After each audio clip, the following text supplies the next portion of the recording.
When you hear the words Stone Age, do you think of people hunting mammoths with spears? Telling stories, sitting around the fire? And painting on the walls of caves? If so, you'd be right. But there is much more to the Stone Age than just that. Let's find out more about it. The Stone Age is the earliest period of human culture. It officially began almost 3 million years ago, when researchers found the earliest evidence of humans using stone tools. This period was called the Stone Age because tools were mainly made of stone.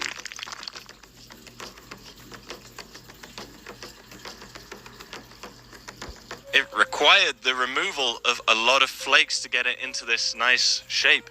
Even a simple one might remove 20 or 30 flakes, something like that. This really shows a degree of creative thinking on the part of Homo erectus, to be able to take a rock and visualize and understand that through this process of napping, through many steps, this Two pieces of flint, rubbed together in quick action, were used to start the fire famously.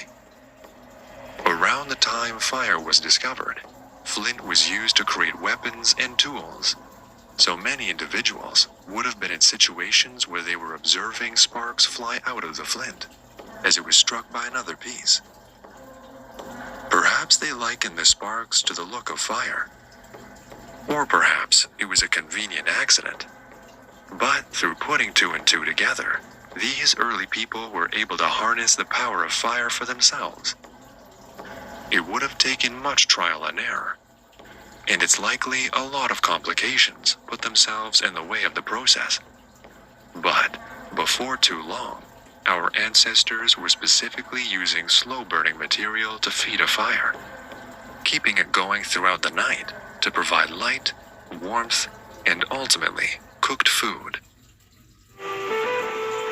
America, home to some of the most beautiful sights in the world.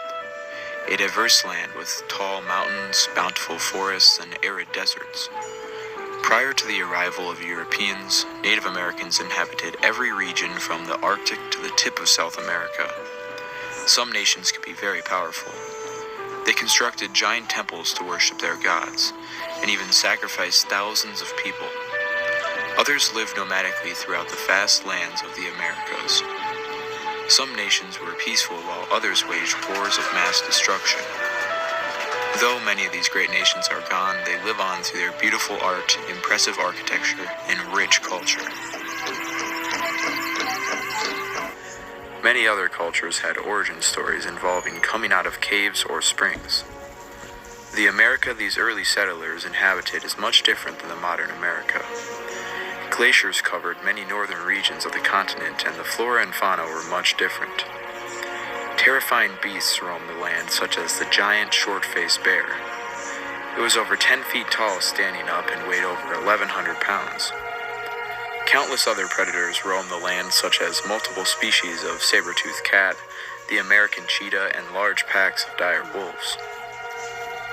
Strange megafauna herbivores also prowled the continent. Woolly mammoths, mastodons, and giant sloths roamed the land. These beasts likely inspired many stories passed down to native cultures. In North America 12,000 years ago, the end Pleistocene mass extinction began to take a massive toll on the environment. Over the next 2,000 years, countless species of megafauna went extinct.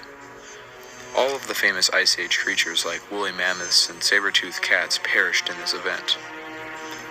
It could have been caused by a number of events, but many attribute it to climate change and hunting by humans. The end of the Ice Age meant the receding of the glaciers. This opened up vast amounts of land in North America. As the thousands of years went by, Native Americans diffused throughout the Americas. The countless number of tribes that diverged from these settlers were primarily hunter-gatherers. Despite the wide range of locations that the Clovis points have been found in, each and every point that was found from Canada to South America are all expertly crafted, and all are largely of the same shape. This is all in spite of the vastly different terrains and environments that they have been found in, from deserts to tropical rainforests. This cutting-edge technological innovation spread rapidly across North America. Based on known archaeological sites thus far, Clovis hunter-gatherers are estimated to have left behind 4,400 points at a variety of locations. Evidence strongly indicates that the Clovis people traveled often, likely in small groups, and were highly mobile.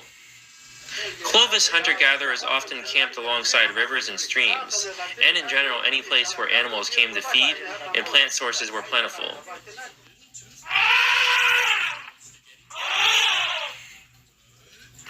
The Clovis culture hunted woolly mammoth extensively, along with large bison.